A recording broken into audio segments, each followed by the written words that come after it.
What's the easiest way to make more money? It's not to find more customers to sell stuff to. It's to sell more stuff to the customers you already have. I love what you said. You can do all this analysis and not do anything. The 80-20 companies, they do all this analysis. They convince themselves they can't cut that SKU. They can't raise by 40%. It's so easy to convince yourself to stay the same. But the addiction to yesterday is the worst one.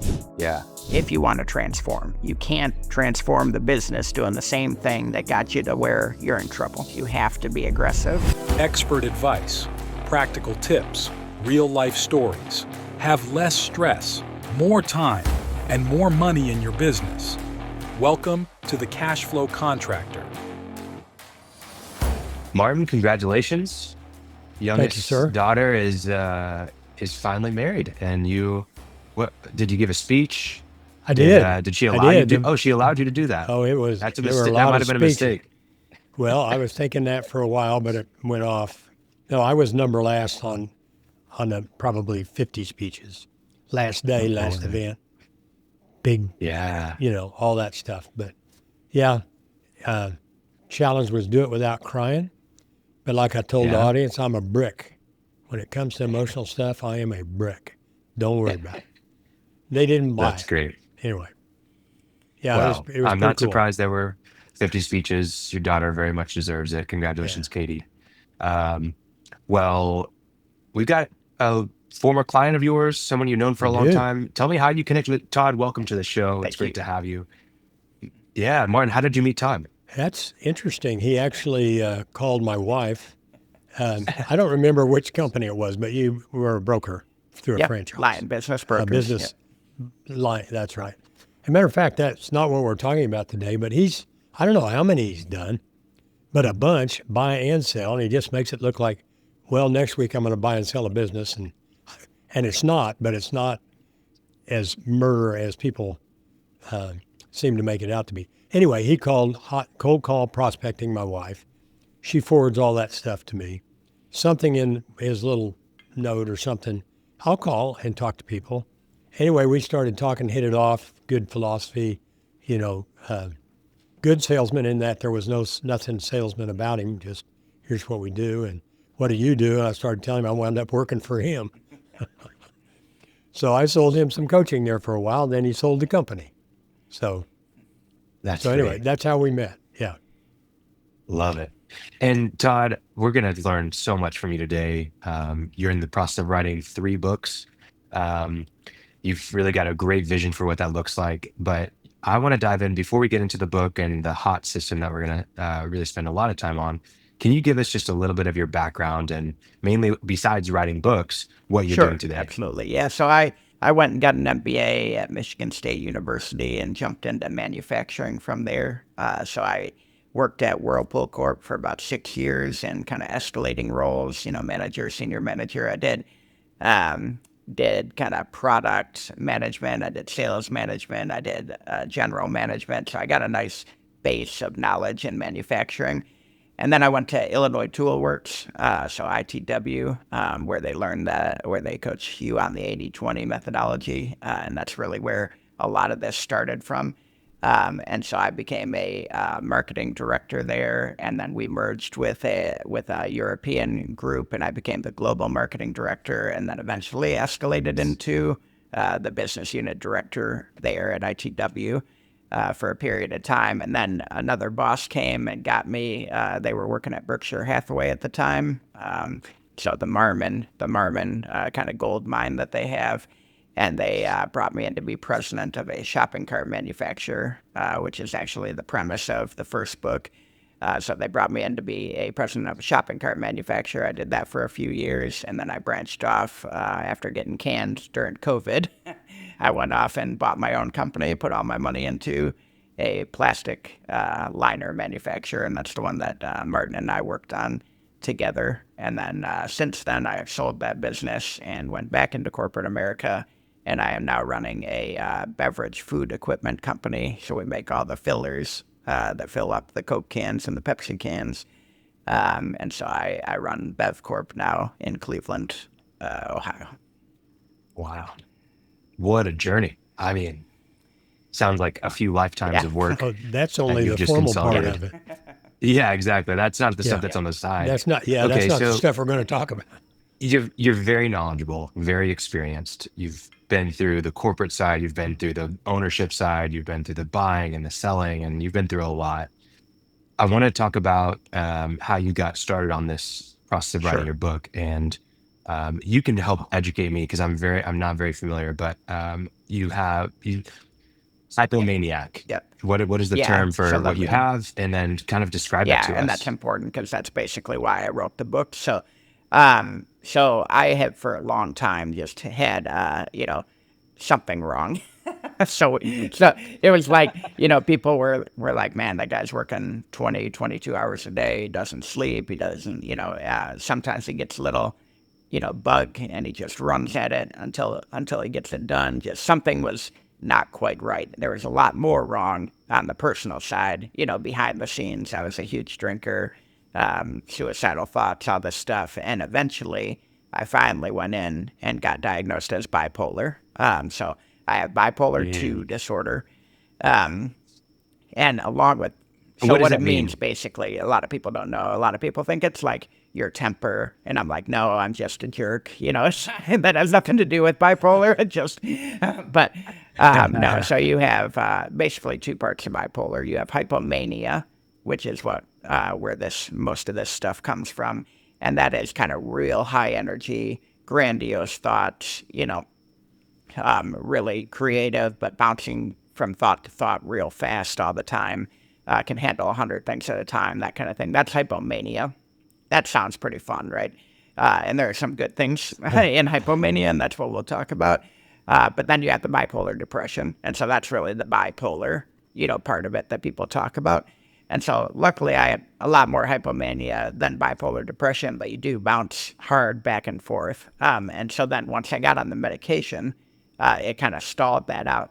And so what ended up happening is I became very calm and very different. Okay, so I basically had lost that edge of hypomania that I had always had. So I became a different leader, and I didn't like that. I basically, I was like, do I have to choose between success and sanity? That didn't seem fair. So then I started to come up with, okay, how do I get back to that without getting off the meds and just being crazy again? Like, how do I get back to it and manage like I did before? And so what I started to do is come up with what I now call the Hypomanic Toolbox. And so it's basically a set of tools to remind myself how to manage in a hypomanic fashion. And so I've taken that toolbox and then turned around 4 companies. And as I turned around this last couple, I was like, you know what? I think I could actually teach this to people. I think you don't have to be hypomanic to do what I'm doing now, because I'm not hypomanic. I'm steady, but I'm taking this toolbox and turning around these companies, and I think I can teach other people to do that. That's really where the book came from. So way back in 2016, I kind of pinged people and tried to see if they wanted to, do an autobiography kind of thing, and everyone's like, no, you're a nobody. Like, you're not going to do an autobiography, and then since then, I've turned around these companies. It became a little bit more possible. But what I decided to do is write a business fiction book because I really enjoy The Goal by Eliyahu Goldratt. It's been my favorite book forever. He wrote it in business fiction and taught the theory of constraints in a fiction setting. And it's real easy to go back and grab all the information. And so I decided to, instead of doing it the way I had been pitching it, to do it that way. And I decided to self-publish and just do it on my own. And along the way, I had some people that were pretty interested, and we ended up getting a publisher deal. So hybrid publisher with Kohler Books. So that's kind of how it all Nice. happened, So Wow. Hey, Okay, a lot real of quickly, questions. Go ahead, point of Martin. simple clarification. Hypomania. Hypo generally associated with low, but it means high in this yeah, I case. don't know. I don't get it right. actually know kind of the genome of the language architecture, but yeah, it's Right. hypomania. Yep. But so if people are looking it up, it sounds like it would be hyper.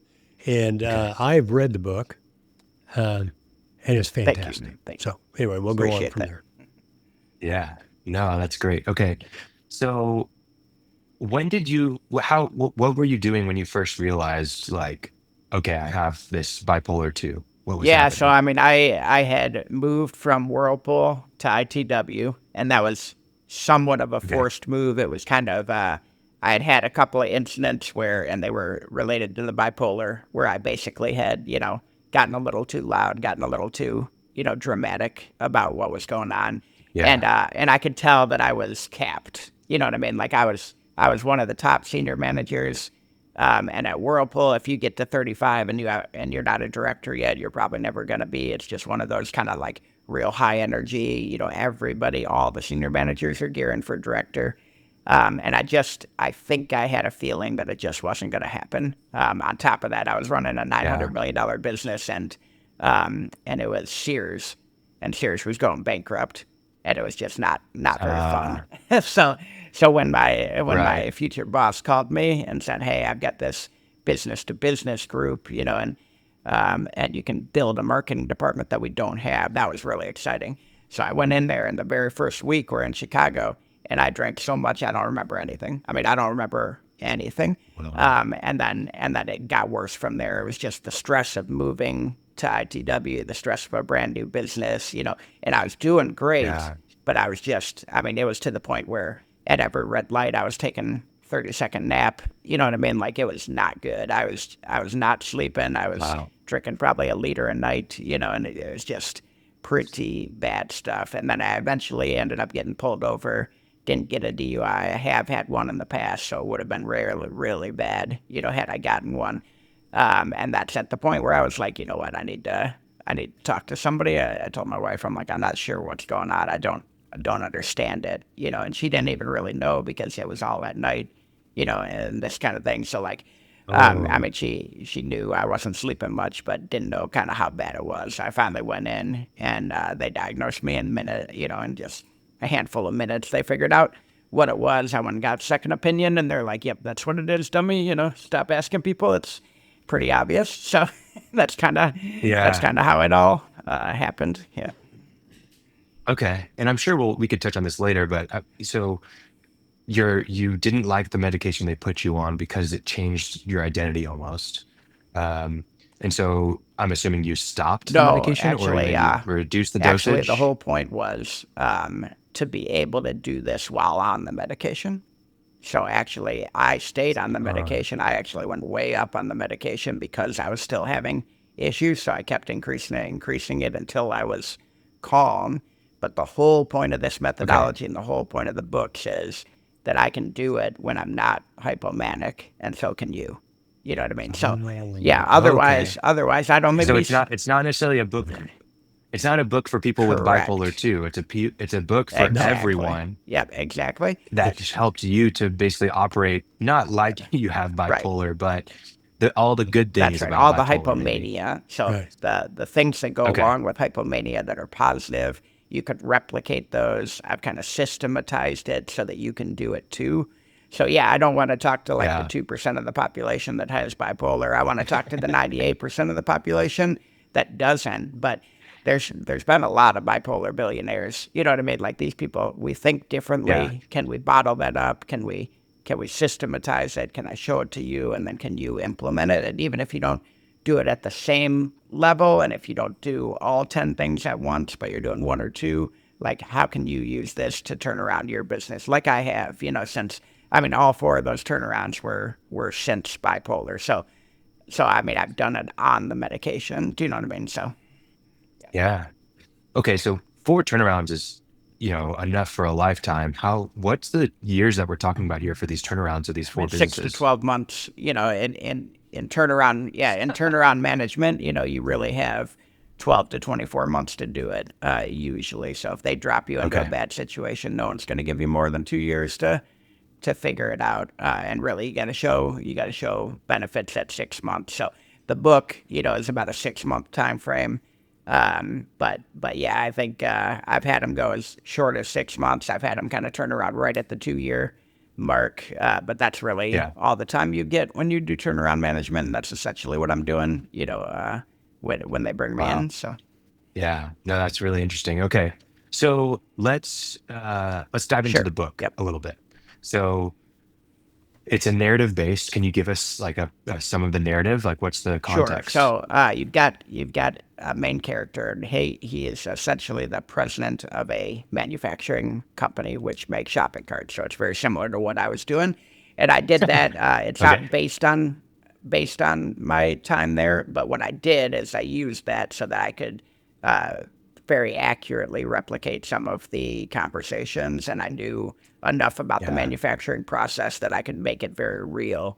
And so that's why I chose Right. that. And plus, it's kind of this boring business. You know what I mean? It's a quote Yeah. unquote commodity product, which I hate that term. And so it's like a lot of people have these boring businesses, commodity products, manufacturing. And I thought it would be a real nice kind of way to tell this story. So this guy is struggling. He's got about 6 months to turn it around from the private equity guys. They're telling him, you've been here 3 years and you got about 6 months to turn this thing around. Otherwise, we're going to close it up and maybe you'll have a job somewhere in our org and maybe you won't.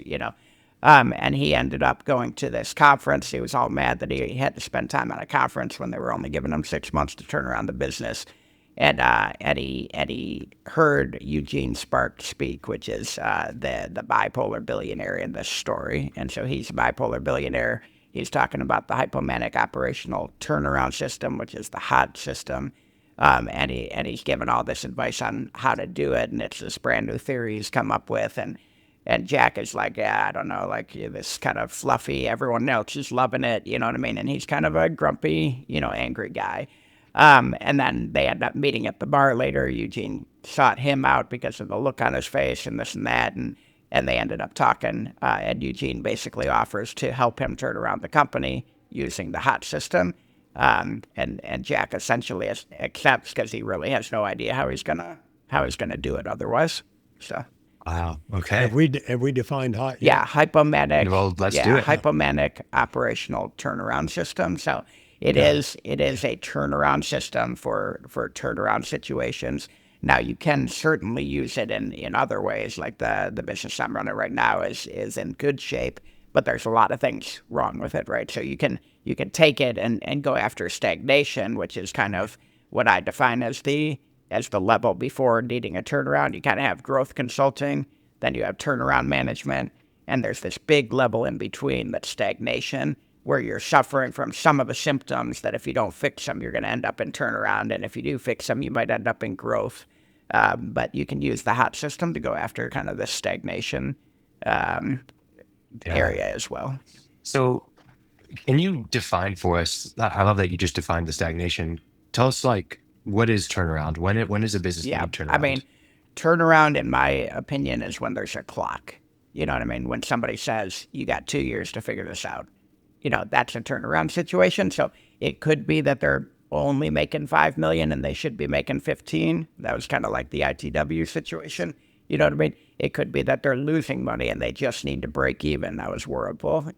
Could be that they're almost losing money and they just aren't going to accept it if they do. So you got to turn it around before they hit that mark.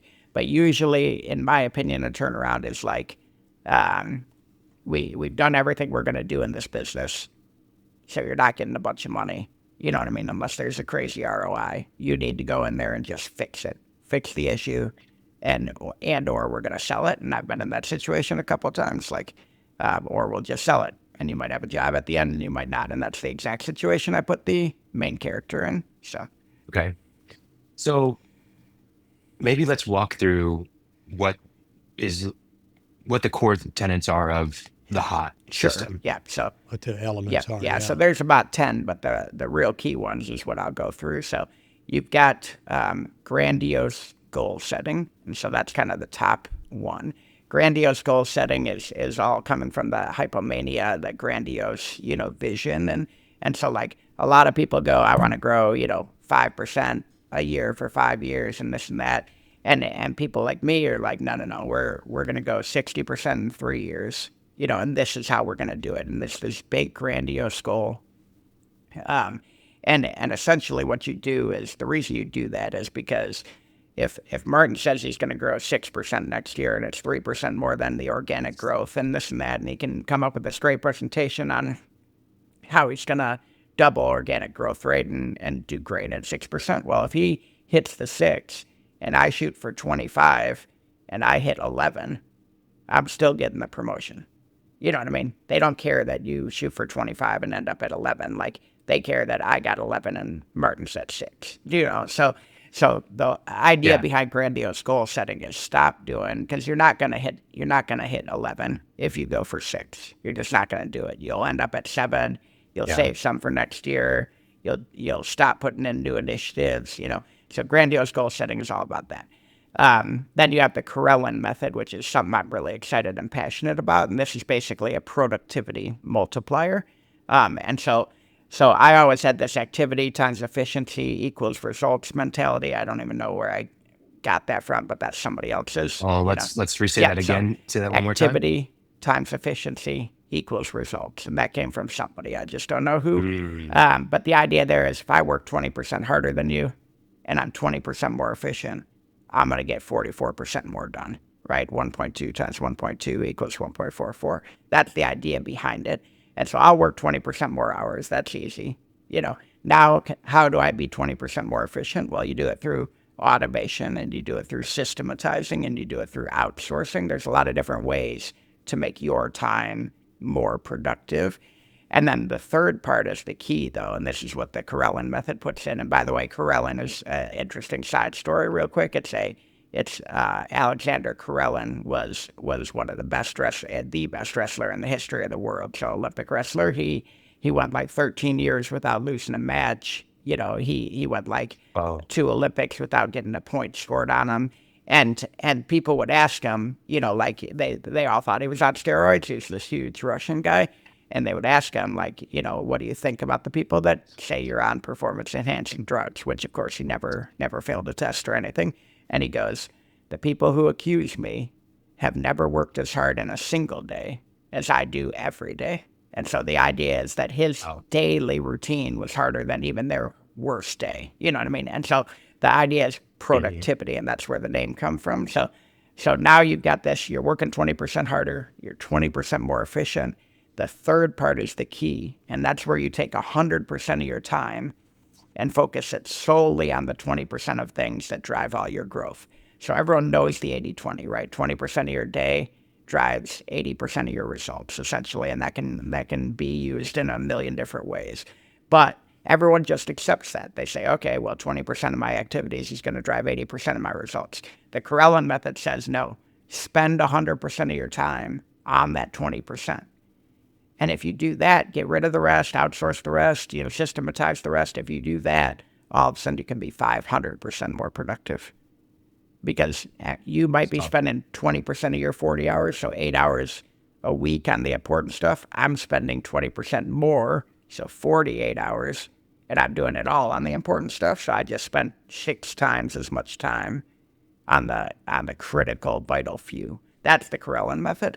So can maybe, how does, I'm forgetting the name in the book, but how does the president of the company implement that? How do you actually say, this is the 20% that's most important to me and most productive? How am I going to actually spend 100% of my time on that? So, and that comes to the third thing in the HOT system, which is the 80-20 Matrix of Profitability.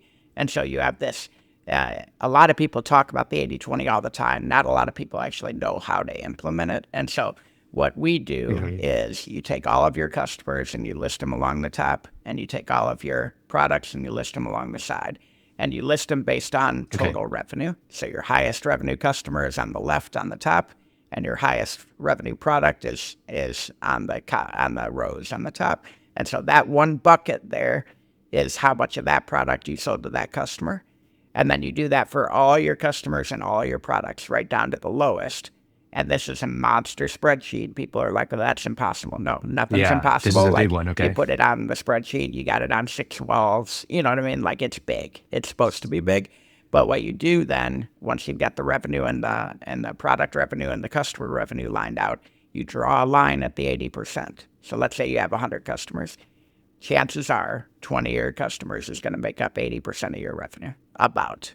Okay, your top 20 customers can make up 80% of your revenue. It's usually actually less than that, so less than 20%. But so you draw a line at the 20, whatever that is, that gets you to your 80%. If it's 2 customers, great. If it's 200 customers, great. You draw a line down here. Then you do the same thing for products. So you take a look at all your products, and I'm talking individual SKUs. This isn't like refrigerators and dishwashers. This is like individual SKUs. And then you draw a line at the 20% there. And what ends up happening is this quadrant, right? And so you've got this top quad, which is your A customer and your A product. Okay, your top 20% of customers, because it's, or whatever gets you to your 80% of your revenue, and your top 20% of products that get you to the 80% of the revenue. What's going to happen is you'll then do math, and you'll be like, what's my profit margin? What's my revenue? What's my this? What's my that? How many customers are in this bucket? Okay, that's your kind of sacred bucket. That's the guys that you want to bear hug. The ones right below that are your less important customers that are still buying A products. What you're going to find is that you're giving them better pricing than your A customers. It happens almost every time. And it's so stupid, right? You're giving customers who are smaller, not as important, and that are driving more complexity, you're giving them better prices than you're giving your best customers. And it's because you get desperate and you cut deals and this and that, but it happens almost every time. That's your B bucket. And so I'll get back to these A, B, C, D. Go ahead, Martin. Well, I'm having a little trouble visualizing the matrix. You have two matrices. One is customer and revenue, and the other is a separate one, and it's product and revenue. So customer along the top by revenue. So highest to lowest. Right. And then product, highest to lowest. Yep. Okay. And then you got these. Okay. So you're after their That's ranking right. is what every you're cell after. in the matrix. Correct. Your ranking. Every cell in the Ranking matrix in the is two this highest. product and this customer, and then you see it. Got it. And then Perfect. So every customer is only on there correct. once, Yep, that's right. and every SKU is only That's on right. there once. And you really Bingo. do Okay. revenue and margin, but we don't need to complicate it for right now. Let's just talk about revenue, but you really do them both. Then your C group is your B customers and your A products. So these are products that you're going to keep anyway because they're your A products, but they're B customers. You're gonna start charging more. Exactly. Sorry. To the B customers. Sorry. Yeah, the B group was A customer, B product. So these would be smaller products that are going to your big customer, and then these are B customers and A products. And so the idea is you're going to still want those. I'll get back to A, B, C, D in a minute. And then you've got this D bucket, which is your B customers and your B products. And you're going to find out that this bucket is enormous. There's so many people and so many products in this bucket. And it's going to make up like 4% of your sales. And so this is where the 80-20 comes in, right? How much time and energy. I look at that bucket all the time and I go, you know what? I am hearing about customer A, B, and C, which are my major customers. Never. You're never coming to me with a problem on those customers. They're so easy to deal with. We know what we're doing. We've got systems in place.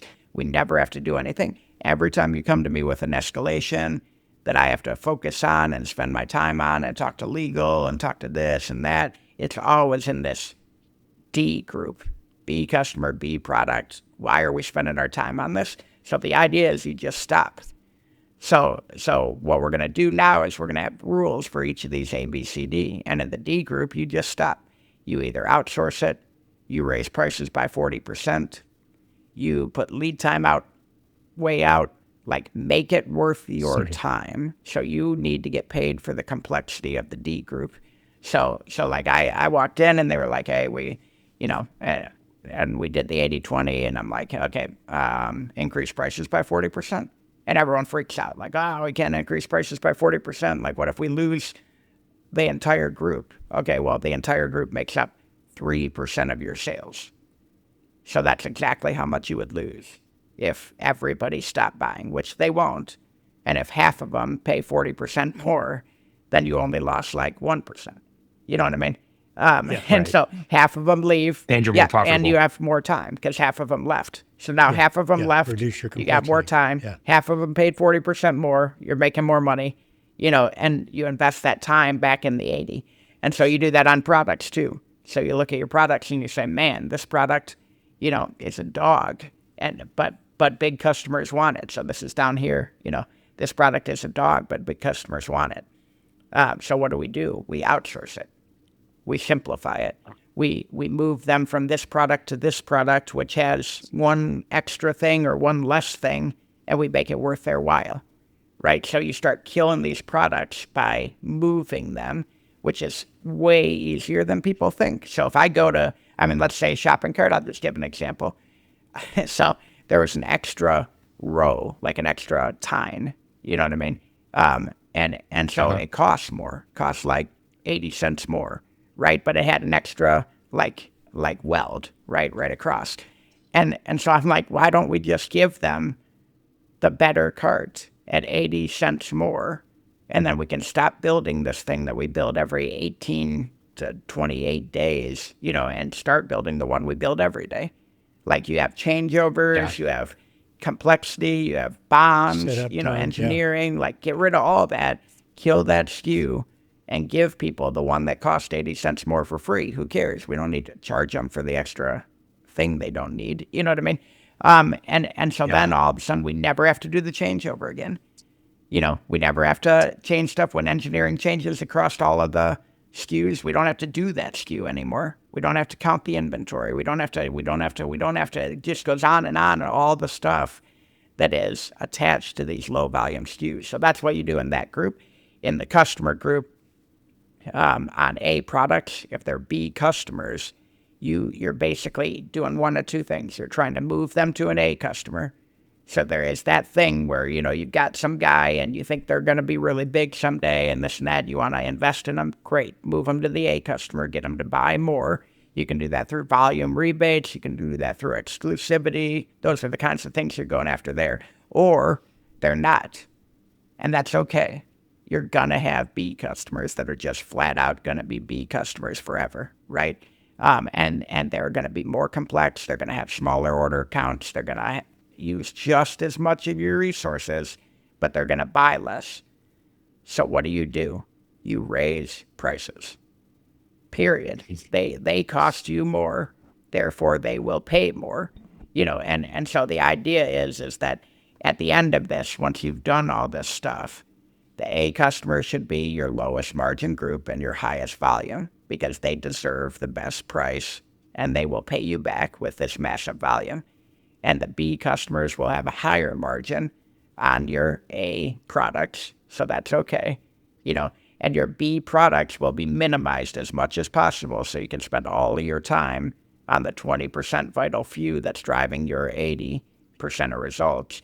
And then the D group is super profitable now.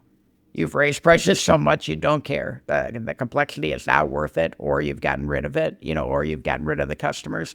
And it sounds hard. It is so easy. And the book kind of shows like the hardest part is doing the analysis and arguing over all the stuff. And once you implement it, you just make money, and you make money so fast. And that's part of the beauty. I love what you said. When you've done the numbers and you see that that's 3% of your business, you can make the decision. Yeah. If you don't have that information, you're kind of super easy. Man, they buy stuff. That's exactly right. People are like, well, what about, that one year they bought $18,000. Okay. We lost $18,000. It's a $50 million company. Yeah. You know what I mean? Like, and that happens once every 5 years. Yeah, exactly. Yeah, but we have more time, effort, and what happens when somebody buys something every 5 years? All of a sudden the engineers have to update the BOM, so we have to go and get new sourcing contracts because we don't buy that part anymore and this and that. And all of a sudden it's all this stuff that just went into selling that thing. And guess what? We sell them 2. Minimum purchase is 10. So now you got 5 years worth of inventory, 10 years worth of inventory. Like, no, we're not doing any of that stuff anymore. Okay, so D products get what we call red rules. So you get red rules that you put in place, and this is what you do every time. And so, for example, in that situation, the D product is a minimum buy of 10. They only need 2. They can do one of two things. Yeah. They can buy 10 and put them on the shelf, or they can buy 2 for the price of 10.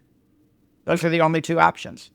Sorry, like, we're not buying 10 so that you can buy 2 and we can hold on to 8 for the rest of our lives. Like, that's not happening, So what about hypomania makes this possible? Yeah. I mean, it sounds like a lot of work, but it sounds like worth. Go So, ahead. so basically the hypomanic part of this is, so first of all, 80-20, everyone talks about 80-20. They think they're doing it. Nobody's doing what I'm talking about right now, except for a handful of companies. You got Dover and ITW and Berkshire, and there's a handful of companies that do this. Places yep, you've exactly. Yep.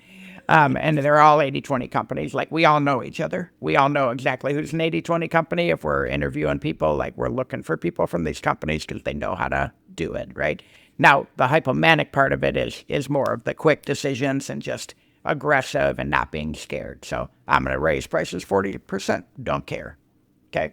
I'm going to cut these SKUs and 8% at risk, and I'm going to think that I'm going to move them, right? Now, I might give it 3 months where I have 3 months to kind of move them over, but I'm making that call and done. We're going. That's more of the hypomanic part, because you can do all this analysis and not do anything. And a lot of people do. Even inside the 80-20 companies, they do all this analysis. They convince themselves they can't cut that SKU. They can't raise by 40%. They can't piss off this customer. Like, it's so easy to convince yourself to stay the same. But the addiction to yesterday is the worst one if you want to transform. You can't transform the business doing the same thing that got you to where you're in trouble. And that goes the same for stagnation. If you're just stagnant, you can't transform the business by doing the same things. You have to be aggressive. Quick ad break to tell you a little bit about OpenPhone. If you're a contractor that has a single cell phone, you're probably inundated with text messages and phone calls, oftentimes that you can't be responsive to or that you can't answer at all. So what's the solution? You can buy another office line with Verizon or AT&T, and you can have an iPhone that is passed around from employee to employee, depending on who's on call. But what if there's a better way? What if there's a way that you can have all your phone calls recorded to go back and listen to later, transcribed with summaries so that you can get a quick glance at what happened during the phone call, and even connect it to your CRM where all your other customer information is? OpenPhone is the perfect solution because it does just that. You're able to add all the users you need to for whoever needs to have access to the lines for your company phone.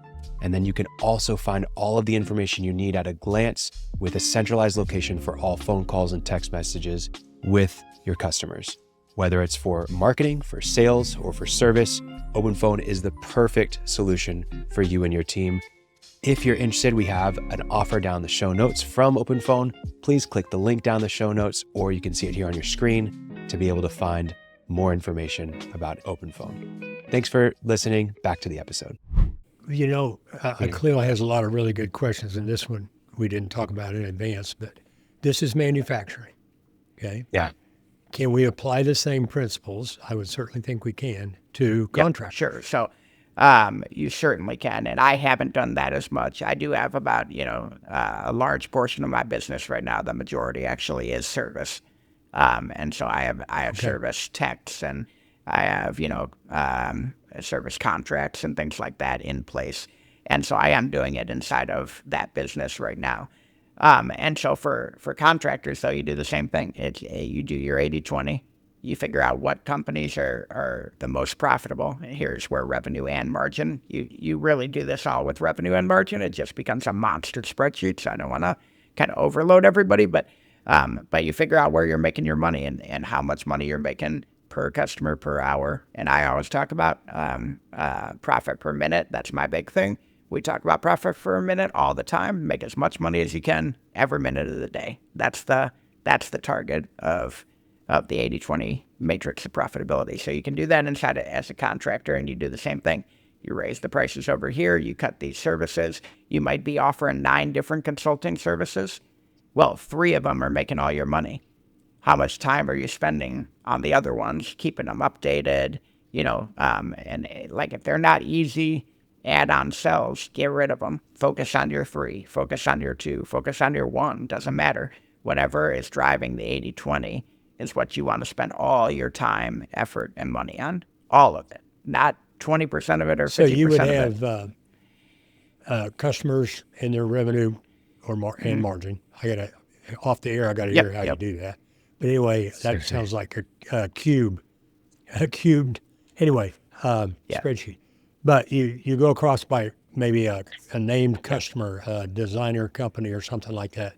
And then project type, like I do HVAC or plumbing or cabinetry, or was that what Yeah, you're exactly. explaining? So like I Yeah. owned I owned a flooring contractor. I still do actually, and so I can use this as an example. Okay, so Yeah.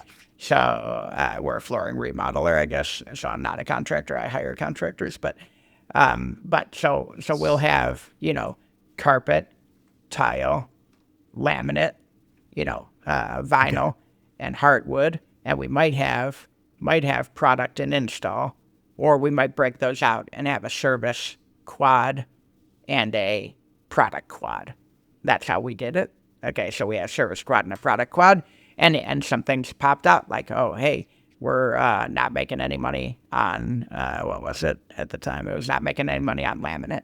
Okay, and so like, how do we make money on laminate? Well, we're going to charge more. Well, people won't pay that. Okay, that they won't pay it, and then we'll sell other stuff that's making more money, right? Or well, the margins were thin. You didn't even have to raise the price that much to increase the margin pretty dramatically, right? Because it all falls to the bottom line when you raise the price. So if you got thin margins, smaller price increases actually, make a bigger difference. And so that's how you would do it. And then for contractors, you might have things in there, you'd probably have more of the install portion and try and figure out like when I do, a wood floor, it's a 7-day project. So I get all this labor. When I do a laminate floor, it's a 1-day project, and anybody can do it. So it's got to be cheap. Otherwise they'll just do it themselves and that kind of thing. So does that make sense? Yeah. Yeah. Perfect. Okay. Yep. Yeah. Yep. Makes total sense. Okay. So we've talked about the 80-20 quite extensively. What else is part of the hot Sure. system? So then you've got continuous improvement. That's a big one. And so continuous improvement is another one that everybody does. Big buzzword, right? Like everyone's got cool names for it. I do relentless. I do, powerful. I do all this continuous improvement stuff. What do we do in the hot system? We do 52 projects in 52 weeks. Okay. So that's the goal of the hot system. You do a continuous improvement project every week. And this goes back to the theory of constraints a little bit, and I'll walk through how you do that because it's not as bad as it sounds. But the theory of constraints says you go after a bottleneck or a process that's broken, and you fix it, and then you see what pops up next, right? Because I could lay out 52 projects, and by the 7th one, I'm starting on the 7th one. It's no longer the most important because I broke 6 broken processes, and I fixed them, and now something else popped up, and it's the bottleneck, right? So what you do here is you do 6-week projects. The first 2 weeks, you analyze everything about the process that you're trying to fix. And by the way, the process that we're trying to fix is going to be bite-sized, right? It's something that, so let's say lead time quoting lead time is your thing, right? You're having trouble getting quotes out the door. So there's going to be 5 or 6 huge problems that you could fix that'll make your quotes faster. But there's probably one that is like intensely, having the issue, right? And so what we're doing is focusing on the one. We can always go back for another bite at the apple, right? But for 6 weeks, we're going to focus on fixing this one thing. For 2 weeks, we map it all out, process map, dive deep into it, figure out exactly what's going on, where there's opportunities to change it. The next 2 weeks, so week 3 and 4, we're coming up with all our ideas. So the first 2 weeks, you don't come up with ideas, you just map it out. Next 2 weeks, you're putting all your ideas, either white paper or sticky notes or whatever. You're putting them all up. And then weeks 5 and 6, you're implementing. You're deciding which ones to implement, and you're implementing right then. And these are supposed to be things that you can just fix. So now I'm going to have a checklist that the sales guys have to get from the customer in order to hand to the engineer so that the engineers can quote on the first time and not ask extra questions, and this and that. And so like the checklist becomes the thing that comes out of that, and we implement it and we get benefit of it right away. And then something else will pop up as the next biggest thing. It's not going to be the thing that we thought was second, And so imagine this if you can, and I could send you some documents maybe if you want to share them, but imagine 35 people on your team that are going to be involved in continuous improvement. So you would lay out 6 projects at a time. And let's say 36 people, just because it's easier. 6 projects at a time that are going to go 6 weeks. All 36 of those people will be assigned to one of the 6 projects. Everybody's on a continuous improvement every day of the year. Every day of the year, you're on a project. Okay. So all 6 get 6 people on it. It's real simple, right? You just figure out who you want on what project. And we can talk about that if we want to, but there's methodology, but who you want on what project. And then they work on that project for 6 weeks. And at the 6-week mark, everyone flips to a new project.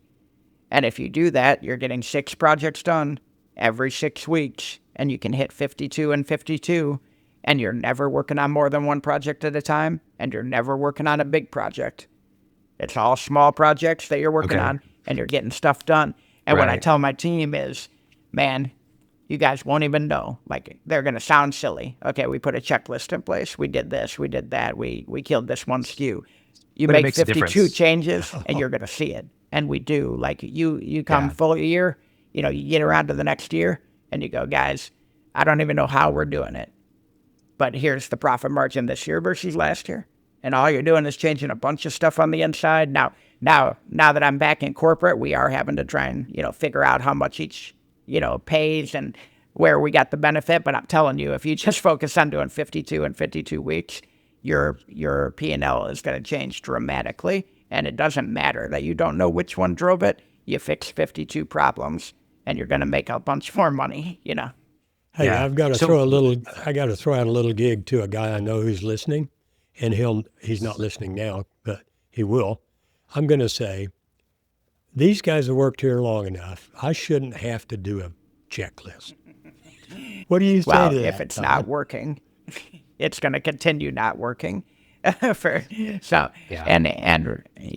damn checklist. Yeah, and it's so easy. But you're right. We always get the, we all know that. Okay, well then the engineer shouldn't be asking any questions. You know what I mean? After the quote should be really fast. If you know it, great. Let's make it a calculator so it takes 2 seconds instead of 2 hours or 2 days. So I mean, if somebody already knows everything, and you don't need the quote checklist, let's say, and that's just one example of 100 projects that you can do, you don't need the quote checklist. Great. Turn it into a quote calculator, right? If you know everything, then turn it into a calculator and make it like this. At the company I ran, every single person in the company could do a quote. It would all take the exact same amount of time, and we would all get the exact same answer because it was a calculator. And the beauty of a calculator is I could change things, and we didn't even end up having the conversation. If I wanted to raise prices on a specific product because it was a B product and it was causing problems, I would raise prices behind the scene, and the calculator would just do it. And I didn't have to have 15 conversations about this customer's going to be mad and this is going to happen and blah, blah. No. I just raised prices. The calculator kicked it out. And it was good, and it saved so much time and energy, and it was a calculator. So customers would complain about price, and we'd be like, you know what, it's a calculator. So I understand, but we look at exactly how much labor is in it, exactly how much product is in it. We have to make money for you to make money if you want us to stay in business. It's a calculator. And it made the pricing discussions easier because they'd be like, well, the price went up, well, it's this product, and we did have a price increase here on this because our material went up and our volume went down. So it actually, now we have to, pay more for XYZ and blah, blah, blah. So, but if you go to this product, that's a higher margin one, I can probably, or a higher margin. If you go to this product, that's a higher volume one, I can probably, cut the price a little bit because it's simpler to make, and then you move them to the A. Everything's about moving them from the B to the A, so you can spend as much time as you want in the AA bucket. It's so important, that AA bucket. It's a profit multiplier. In the third book, I talk a little bit about 80-20 squared, and this is where you get crazy and go real deep into it. 4% of your customers typically make up 64% of your profit, and you're focused in, laser focus on just this tiny little quadrant up here.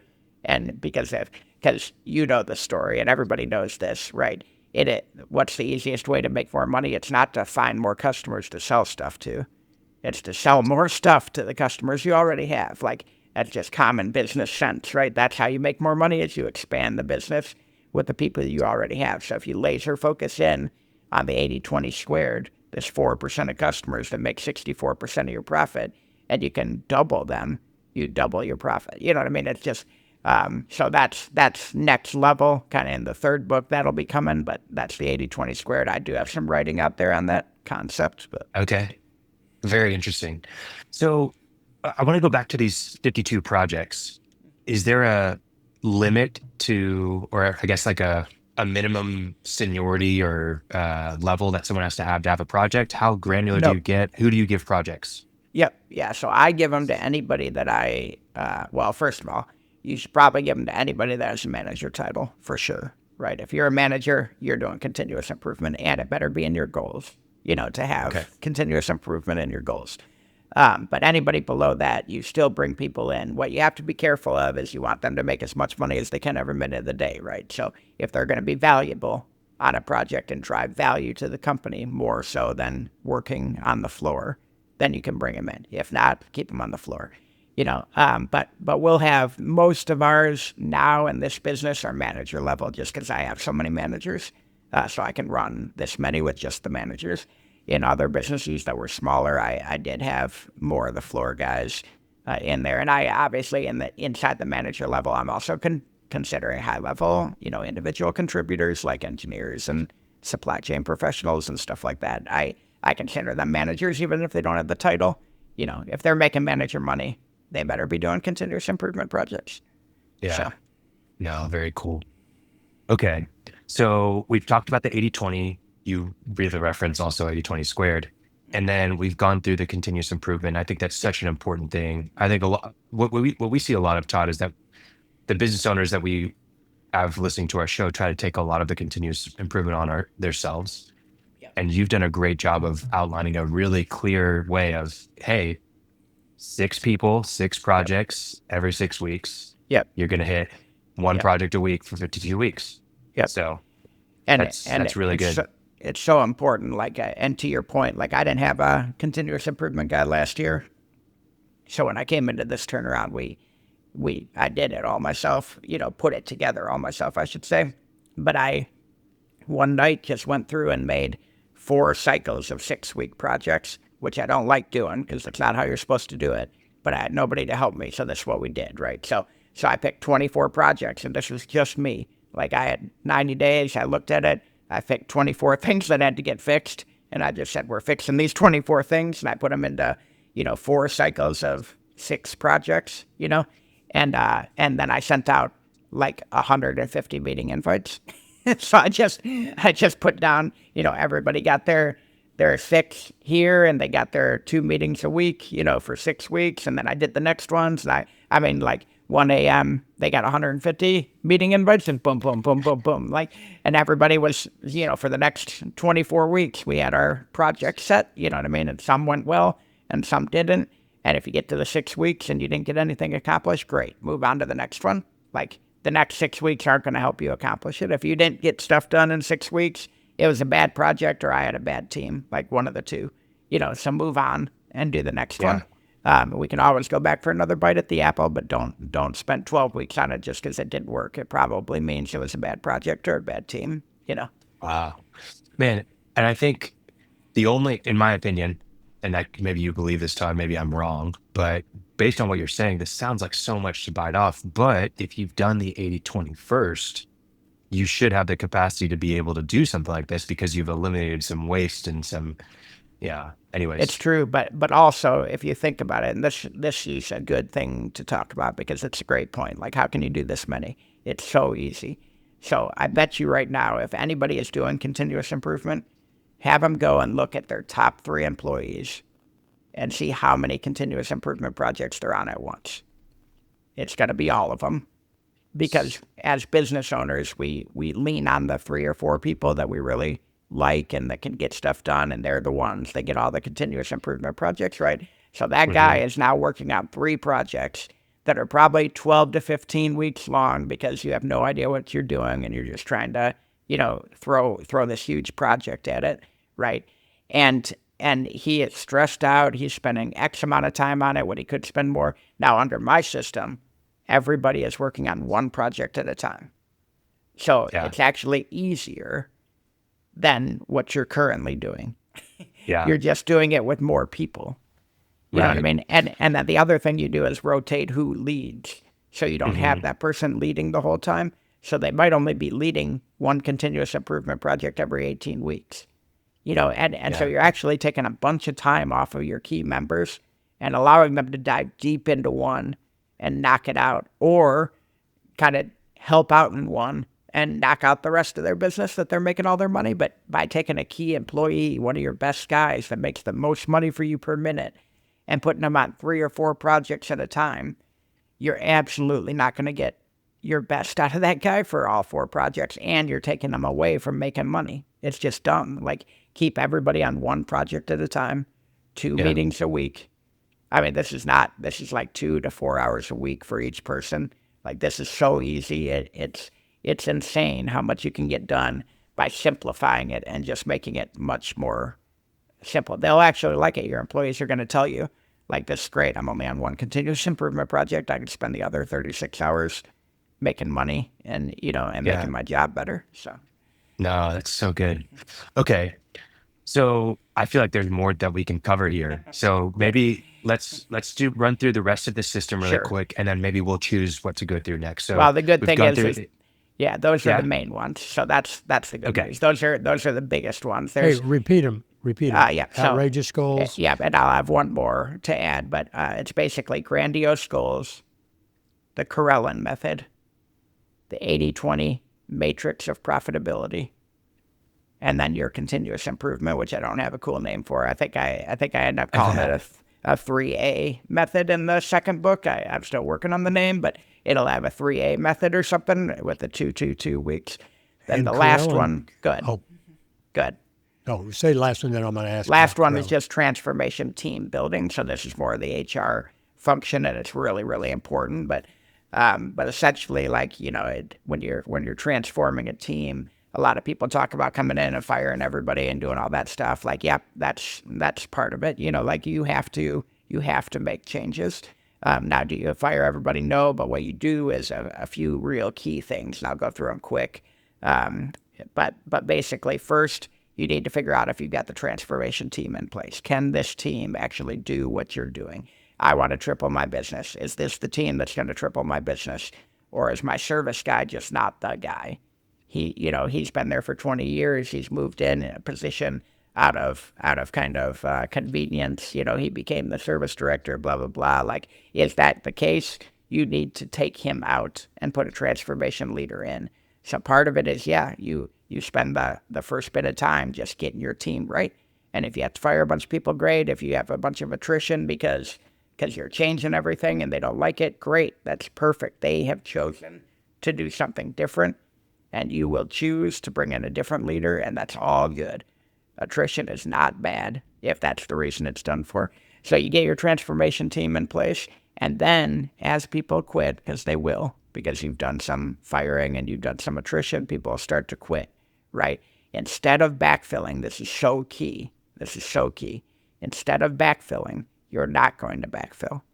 You're going to choose folks who can be exponential multipliers. So instead of taking that one position and just filling it with another warm body, you're going to go out and find we do constant reorgs. That's kind of the term, constant reorg. So somebody quit, and the normal thing is to come and be like, this guy quit, I'd like a backfill. And I say, no, this guy quit, so go reorg your structure. Okay, figure it out. Reorg the whole team. We lead into strengths. We don't try and fix weaknesses. Fixing weaknesses takes too much time. It's too complex. It doesn't work. Lean into the strengths. Get all your guys into a position where they can be more and more profitable, and then figure out what you're missing. We hire for strengths. We hire for weaknesses. We don't rework somebody's weakness. Mm-hmm. So now all of a sudden you've got this weakness. I can bring in an admin and take all this stuff off these guys' plates, and these 5 people become more productive. That's who I'm hiring. Yeah. So instead of the backfill, they've now reorged. We do constant reorgs. Like, it's almost annoying. Like, we constantly change the organization, but everyone's getting more and more lasered in on what they do best and how they make the most money, and that we hire for the weakness that makes 5 people more productive. That's so important, and people just don't do it. It's so easy. It's so easy to go to your boss and be like, I need a backfill for the ops guy. I need a backfill for the production planner. Yep, that's easy. They'll approve it. You'll get your backfill. What's hard is reorging and saying, now I need a continuous improvement guy. And they're like, man, that's a whole new position, da, da, da, da, da. And you go, yep, but this position is going to make these other 5 positions more powerful. And it's a hard conversation to have with your boss. And guess what? Making money is hard. Otherwise, everyone would do it. This is how it works. This is how you transform a company, is you don't just backfill somebody. You come up with a new structure that allows you to double your business. That's how it works. You'll never make more money doing the same thing. Wow. That's really good. I like it, More? Todd. No, I Was mean, there there more is of more, those? but we've covered so much. I mean, I'm No, but I already mean, are overloaded. there I'm any like, more of the? No, those are the big ones. I mean, there's those are some fantastic. smaller ones, but those are the big ones. Oh man, I feel like you could do an episode on each of these in such great detail. And- This is so and- helpful.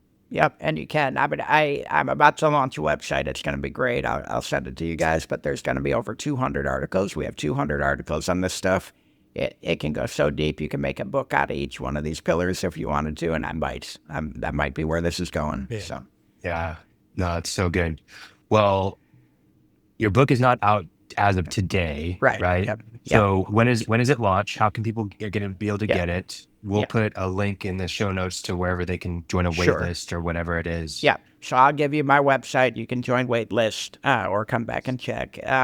It will launch hopefully by the end of September. It'll be pre-order on Amazon, and it'll be pre-order for 3 or 4 months. And we're planning on publishing it in January, so it'll be pre-order from Q4 through January. Then we'll publish. Then the second book will get published in July of 26, and the third book will get published in January of 27. So every 6 months we'll have a book coming out. And how it goes is business fiction to introduce the concepts, then nonfiction, real deep dive into everything we just talked about. That's a great book. That second book is a real deep dive into all these things and how you do it. First book helps you remember it. Second book teaches you how to do it. Third book is a contrarian leadership book, and it's more about what we just talked about, that you have to do things differently and you have to smash orthodoxies and you have to lead differently to do this. So it's a trilogy that goes business fiction, then teaches you how to do it, and then this is what you need to do to take your leadership to the next level. You can't lead the same way if you're going to double your business. So Wow. So good, Todd. We will link to that in the show notes. People join the wait list and find the pre-order link as well there. You're a great follow on LinkedIn, so Thank people you. can check you out there. Anywhere else that people should follow you? yeah, I got about 90,000 followers on Twitter. Oh, wow. So yeah, Wow. yeah. So there's a lot of Twitter out there too. And then I did start a YouTube channel. It has very few subscribers, but a whole lot of videos. And it is me going through a lot of this stuff. And I'm trying to find my way on YouTube, but I'm gonna get there. But yeah. And I started a YouTube podcast called The Stagnation Assassin, and that's what we're doing here. We're assassinating stagnation, and that's gonna be like a 7-minute format where we just talk about one problem, how to fix it, and be done. It's just me, solo, boom, boom, boom, and usually, and I always say, people like to publish on a certain day. I say I publish whenever the hell I want to. I work 70 hours a week. I'll find time and throw an episode out. So you might get 3 in the middle of the night. You might not get one for a couple of weeks. So that's just how it goes, So, Hey, Yeah, do you, that's great. Do you? I don't really recall it in the book, but do you ever get into sales and? yeah. So I actually ran a $900 million bag one time. So I know a lot about sales and love sales. And there is a cool thing that we do is this is probably like one of the other ones that we didn't talk about. So I'll go through it real quick, but it's an interesting one. It's called inbound accelerators. And so the idea is if you are not flexible on your margin and your price and stuff like that, then you pretty much know what your funnel's going to get. You're going to get this many people in, you're going to get this many closing, you're going to get the average sale of this and the average margin of that. Okay, great. Then you've got an automated funnel. Just advertise and you know what's going to pop out, right? If you give people inbound accelerators, you let them pick one thing that they can go to the customer on. And this could be terms, price, or lead time. Those are the 3 that we usually use. Okay. So You know your customer well, Martin. You tell me what one thing is going to get this deal across the finish line. So they're waffling. We know if we don't do anything, we're going to close 42% of the time. Okay, we know that from numbers. Okay, what's the one thing that's going to turn that into 80%? And Martin goes, you know what? If we could go from 6 months to 4 months lead time, I think I could get them. Or if we can go down 8% in price, I think we can get them. And then I look at it and go, okay, I've got a 42% chance of making this margin or an 80% chance of doing this, you know?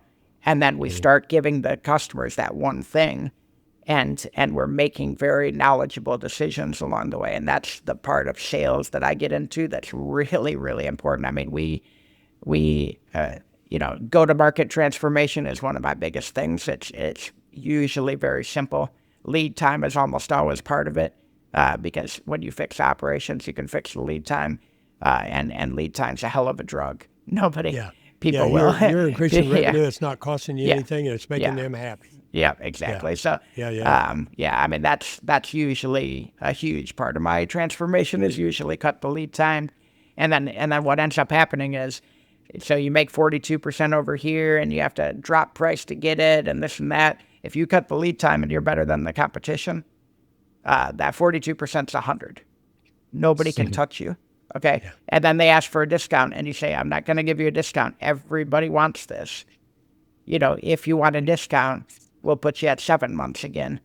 You know what I mean? And then I'll take my time and build it when I have time and fill in holes and this and that. And then I can afford to give you a discount.